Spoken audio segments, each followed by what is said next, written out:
Hello, everybody. Today we are going to cover emergency provisions, which is in Part 18 of the Constitution and Article 352 to 360.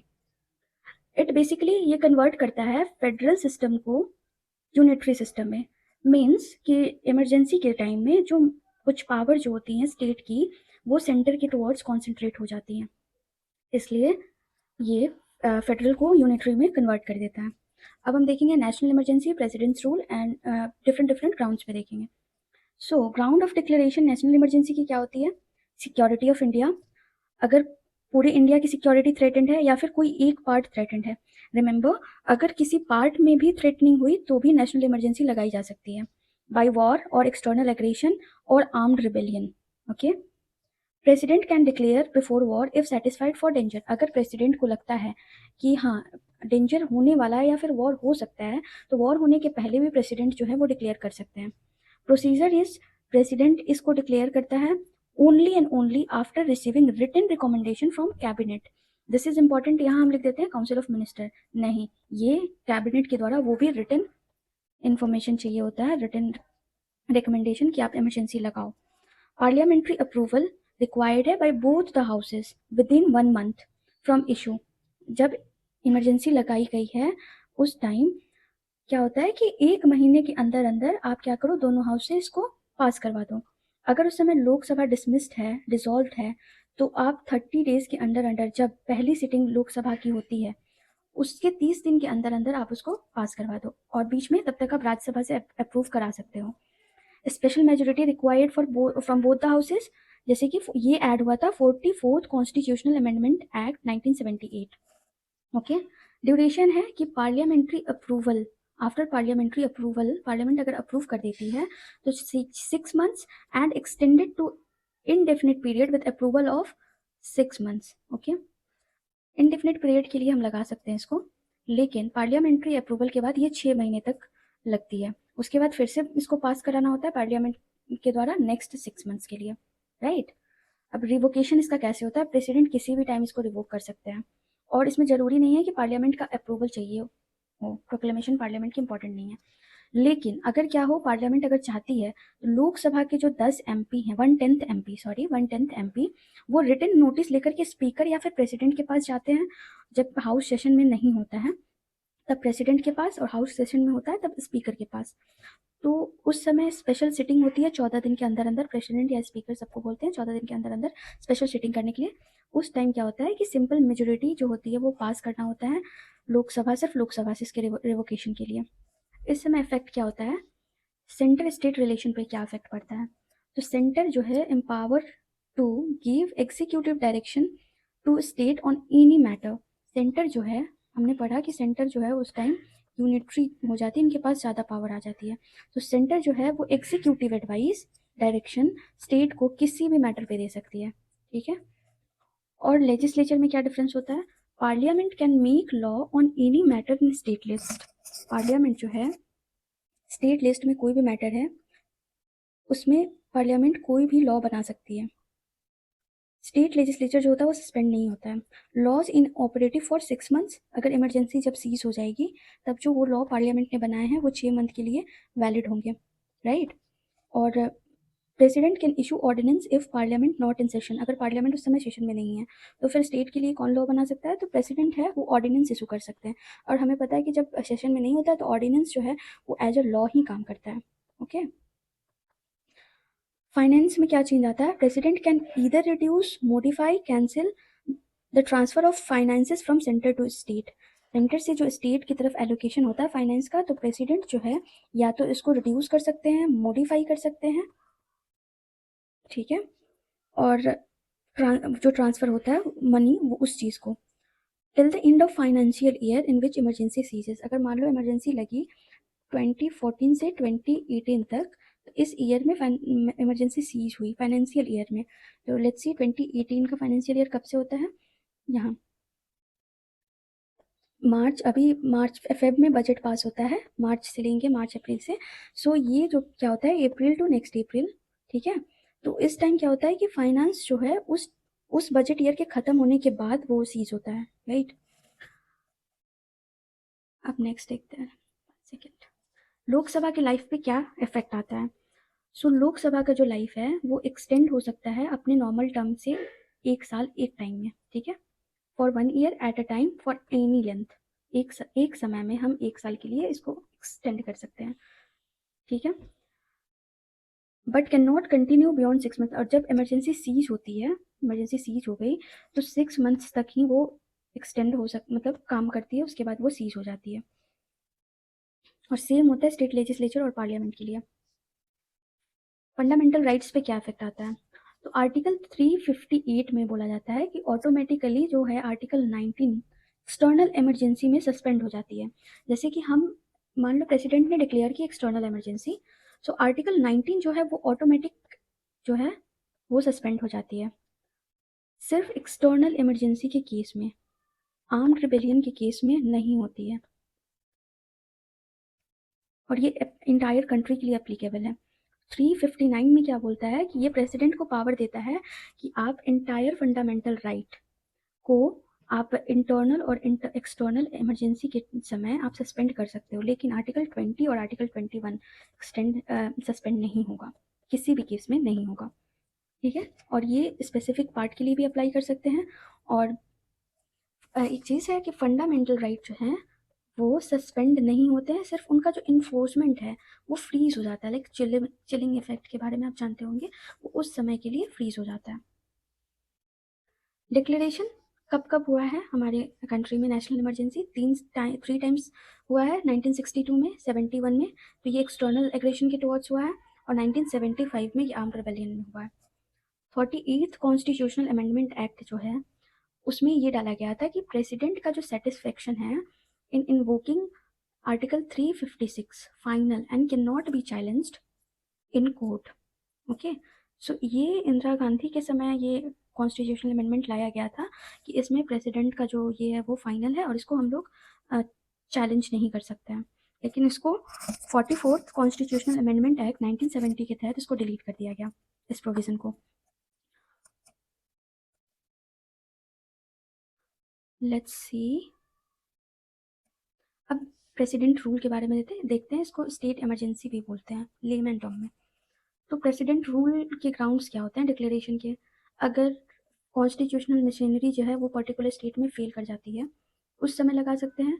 Article 356 में ये लगता है और empower करता है president को कि आप प्रोक्लेम कीजिए president rule if he is satisfied even without governors report. एक केस होता है कि गवर्नर को लगता है कि हाँ इमरजेंसी लगानी चाहिए, तो वो प्रेसिडेंट को रिपोर्ट करता है आप इमरजेंसी लगा, क्योंकि यहाँ कॉन्स्टिट्यूशनल मशीनरी जो है वो काम नहीं कर रही है सही से। सो इस टाइम पे भी लगा सकते हैं प्रेसिडेंट। और एक केस होती है कि अगर गवर्नर नहीं भी बोल रहा है और प्रेसिडेंट को जैसे न्यूज़ मिलती है कि जानकारी मिलती है कि इस स्टेट में ऐसा कुछ हो रहा है, तो प्रेसिडेंट खुद के भी सेटिस्फैक्शन से डिस्क्रिशन से ये लगा सकते हैं। आर्टिकल 365 में है जो state not comply with centres declaration. ये 365 में क्या बोला गया है कि ये ग्राउंड है ये 356 है, और 365 में बोला गया है कि अगर सेंटर का डायरेक्शन है, सेंटर ने कुछ डायरेक्शन दिया स्टेट को और स्टेट बोलती है कि नहीं हम ये नहीं मानेंगे, इससे कॉम्प्लाई नहीं करेंगे, तो उस केस में भी आपको पता है कि ये प्रेसिडेंट लगा सकती है। इसको पार्लियामेंट्री अप्रूवल के लिए बोथ हाउस ऑफ पार्लियामेंट से इसको 2 मंथ के अंदर पास कराया जाता है from the issue date. National emergency 1 month के विद इन और स्टेट इमरजेंसी के लिए 2 मंथ्स का टाइम दिया गया है। और बाकी सब इसके लिए सेम है कि 30 डेज के अंदर अंडर आप अगर लोकसभा सेशन में नहीं है तो फर्स्ट टाइम जब बैठती है सेशन में आने के बाद फर्स्ट टाइम है उसके 30 डेज के अंदर अंदर आप इसको पास करवा लो सिंपल मेजोरिटी से।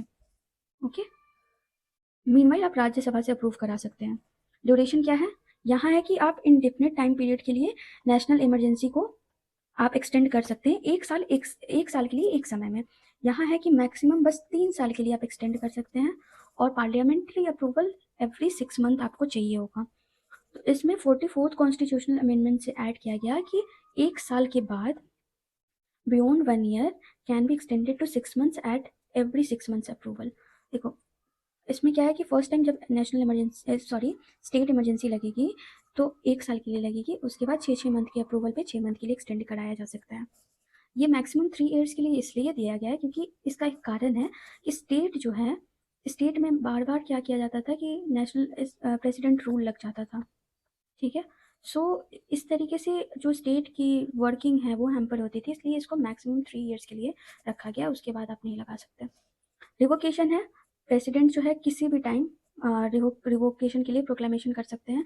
इसमें पार्लियामेंट्री अप्रूवल नहीं चाहिए होता है, इसमें भी नहीं चाहिए होता है। लेकिन अगर 1/10 of MP of Lok Sabha state वाले सेंटर वाले में जाते हैं नेशनल इमरजेंसी में, इधर स्पीकर और हाउस सेशन में नहीं है तो प्रेसिडेंट, और 14 दिन के अंदर अंदर स्पेशल सिटिंग होती है, वहाँ पे इसको सिंपल मेजोरिटी से पास कराया जाता है। Got it. अब देखते हैं इसका एक्स्ट्रा ऑर्डिनरी पावर जो है वो प्रेसिडेंट के अंडर में आ जाता है और वो स्टेट के फंक्शन को अपने अंडर कर लेते हैं, गवर्नर के पावर को भी। ठीक है, can give state power of state. अब पूरा पावर जो है प्रेसिडेंट के अंदर आ चुका है। अगर ये चाहे, इनके पास वर्कलोड ज़्यादा है, तो अपने स्टेट लेजिस्लेचर का जो पावर है वो पार्लियामेंट को दे सकते हैं और पार्लियामेंट इसके अंडर लॉ वगैरह कुछ भी बना सकता है। President dismisses the state council of minister headed by chief minister. ये बहुत ही इंपॉर्टेंट पॉइंट है और PYQ में भी बहुत बार रिपीट हुआ है कि प्रेसिडेंट क्या है, वो डिसमिस करते हैं स्टेट काउंसिल ऑफ मिनिस्टर जिसके हेड CM होते हैं। ठीक है, गवर्नर जो है administrator of state with the help of chief secretary of state. उस टाइम क्या होता है, गवर्नर एडमिनिस्ट्रेटर ऑफ स्टेट एक तरीके से बन जाता है और उसका काम जो है वो चीफ सेक्रेटरी ऑफ स्टेट की हेल्प से वो करता है।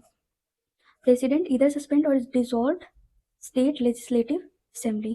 प्रेसिडेंट जो है या तो सस्पेंड कर देती है और या डिसॉल्व कर देती है स्टेट लेजिस्लेटिव असेंबली को। आई होप यहाँ तक आपको समझ में आ गया। पार्लियामेंट पास करती है स्टेट के बिल को, ये हमने अभी देखा। बजट को, delegate powers to make laws for the state, president और एनी अदर अथॉरिटी। जब लोकसभा सेशन में नहीं होता है, सो प्रेसिडेंट जो है expenditure from state consolidated fund, ठीक है, उसको ऑथराइज करते हैं। हमने देखा कि प्रेसिडेंट जो है वो पार्लियामेंट को स्टेट लेजिस्लेचर का पावर दे देती है। But what if parliament is not in session, Lok Sabha is not in session, तो उस टाइम क्या होती है कि अगर आपको अगर फंड की ज़रूरत होती है एक्सपेंडिचर के लिए, सो कंसोलिडेटेड फंड ऑफ स्टेट से जो फंड को निकालने के लिए ऑथराइजेशन जो है वो प्रेसिडेंट देती है। प्रेसिडेंट जो है प्रोमोलगेट करते हैं ऑर्डिनेंस को, अगर कोई लॉ वगैरह बनाना होता है तो उसका ऑर्डिनेंस पास करते हैं। लॉ जो इस टाइम बनता है, तो नेशनल इमरजेंसी के समय क्या हमने देखा था कि लॉ जब नेशनल इमरजेंसी सीज करती है तो उस टाइम 6 मंथ के लिए वो लॉ काम करता है। ठीक है, और इसमें क्या होता है कि ये जो लॉ जो है ये इमरजेंसी के बाद भी काम करता है। कैन बी रिप्लेस्ड, ऑल्टर और री इनेक्टेड बाई स्टेट लेजिस्लेटर। उस समय क्या होता है, स्टेट को क्या होता है, रिप्लेस करना होता है या फिर उसको ऑल्टर करना होता है या री इनेक्ट करना होता है। पावर, अब इसमें देखेंगे कि स्टेट इमरजेंसी के टाइम में हाई कोर्ट का पावर, स्टेट हाई कोर्ट का पावर, उसमें कोई चेंज नहीं होता है। हम देखेंगे कि हाई कोर्ट और सुप्रीम कोर्ट के पावर में कोई चेंज नहीं होता है, कोई डिफरेंस नहीं होता है। सिर्फ और सिर्फ फाइनेंशियल इमरजेंसी के टाइम में इनके जो फंड्स होते हैं उसमें डिस्टर्बेंस होती है, दैट्स इट। ये जो है बहुत बार लगाया जा चुका है, मोर देन 125 टाइम्स लगाया जा चुका है। फर्स्ट हमने पंजाब में लगाया था। Now let's see the financial emergency. Financial emergency का ग्राउंड क्या है, आर्टिकल 360 के ग्राउंड पे लगाया जाता है, जिसमें एम्पावर्स द प्रेसिडेंट, अगर वो सेटिस्फाइड हैं कि ऐसा सिचुएशन है हमारे कंट्री में कि फाइनेंशियल स्टेबिलिटी और क्रेडिट ऑफ इंडिया जो है या फिर किसी एक पार्ट का थ्रेटेंड है, ठीक है, तब प्रेसिडेंट जो है वो फाइनेंशियल इमरजेंसी लगा सकते हैं। पार्लियामेंट्री अप्रूवल जो है बोथ हाउसेस के लिए चाहिए विद इन 2 मंथ्स। ठीक है, तो इसमें हमने जैसे देखा, एक बार रिवाइज करते हैं। नेशनल इमरजेंसी के लिए क्या है, पार्लियामेंट्री अप्रूवल 1 मंथ के अंदर है, स्टेट 1 मंथ के अंदर है, स्टेट के लिए क्या है 2 मंथ और फाइनेंस के लिए 2 मंथ। ड्यूरेशन क्या है, कॉन्टिन्यूस, ये हम मतलब जब तक कि इसको रिवोक नहीं करते हैं तब तक ये कॉन्टिन्यू रहता है। इसको इसको कोई रिवोक जब करता है प्रेसिडेंट, जब इसको रिवोक करते हैं तब जाके ये खत्म होता है। Repeated parliamentary approval not required, simple majority, ये सब इसके लिए रिक्वायर नहीं होती है। रिवोकेशन है, प्रेसिडेंट किसी टाइम में भी इसको रिवोक कर सकते हैं, इसके लिए पार्लियामेंट्री, सेम है स्टेट वाली इमरजेंसी जो जिसके ग्राउंड्स है उस टाइप के ये रिवोकेशन। ड्यूरेशन में ये इनडेफिनेटली, ये जो है हमने स्टेट के केस में देखा कि 1 ईयर के लिए लगता है, फिर उसके बाद 6 मंथ्स के लिए एक्सटेंड होता है। इसमें इफेक्ट क्या होता है, may reduce the salary and allowances of all और any person serving in state union जजेज of high court and supreme court. हमने देखा था कि हाई कोर्ट और सुप्रीम कोर्ट के फंक्शनिंग में सिर्फ फाइनेंशियल इमरजेंसी के टाइम में चेंजेस होते हैं। इनका जो सैलरी और अलाउंस हम इसी केस में रिड्यूस कर सकते हैं, बाकी किसी केस में नहीं कर सकते हैं। मनी बिल, फाइनेंशियल बिल, इस समय क्या होता है कि प्रेसिडेंट के कंसिडरेशन के लिए रिजर्व की जाती है। देखा है ना, मनी बिल जब पास होता है सो उसमें प्रेसिडेंट को कंसेंट देना होता है, सो इस समय रिजर्व करना होता है। सेंटर एक्वायर करती है full control over the state in financial matter, जो स्टेट का फाइनेंशियल मैटर है फुल सेंटर के कंट्रोल में आ जाता है। अभी तक हमारे यहाँ कोई, इंडिया में अभी तक कोई फाइनेंशियल इमरजेंसी नहीं लगी है, नॉट टिल नाउ। सो हमने ये देखा, एक बार रिवाइज कर लेते हैं जो भी मेजर प्रोविजंस हैं। National emergency article 352, state article 356 constitutional machinery का फेलियर होता है तब, एंड आर्टिकल 365 जब स्टेट कंप्लाई नहीं करती है सेंटर के डायरेक्शन पे। पार्लियामेंट्री अप्रूवल जो है वो 1 मंथ हाउस से 1 मंथ में पास कराना पड़ता है, और इसमें 2 मंथ, और फाइनेंस में भी 2 मंथ, राइट। और ये 6 मंथ के लिए, इनडेफिनिट पीरियड के लिए 6 मंथ के लिए इसको करना पड़ता है। और फाइनेंस में क्या है, इनडेफिनिट पीरियड के लिए, इसमें कोई 6 मंथ का केस नहीं है। ओके, इसमें है कि 3 साल के लिए मैक्सिमम लगा सकते हैं, पहले वाले में 1 साल, और फिर 6 मंथ से उसको एक्सटेंड कर सकते हैं।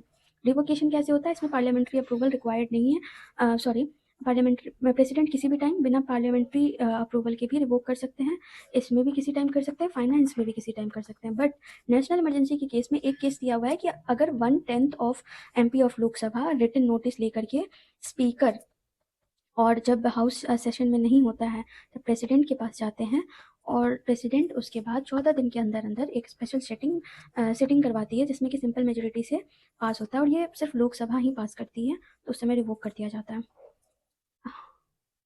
और ये हमने, ये इफेक्ट है, ये एक बार आप रीड कर लेना। आई होप फंडामेंटल राइट वाले जो हैं उसमें देखेंगे कि 358 और 359 में इफेक्ट है फंडामेंटल राइट का, ये ऑटोमेटिक स्पेंड हो जाता है एक्सटर्नल इमरजेंसी के केस में। याद रखना कि 358 जो है आर्म्ड रिबेलियन में नहीं लगता है, मतलब आर्टिकल 19 आर्म्ड रिबेलियन में वर्क करता है।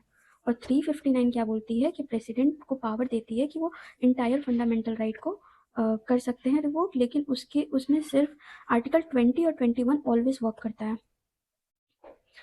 सो आई थिंक आपने अच्छे से रिवाइज कर लिया होगा। That's all for today, let's meet with a new topic in next video. Keep studying hard and all the best for exams.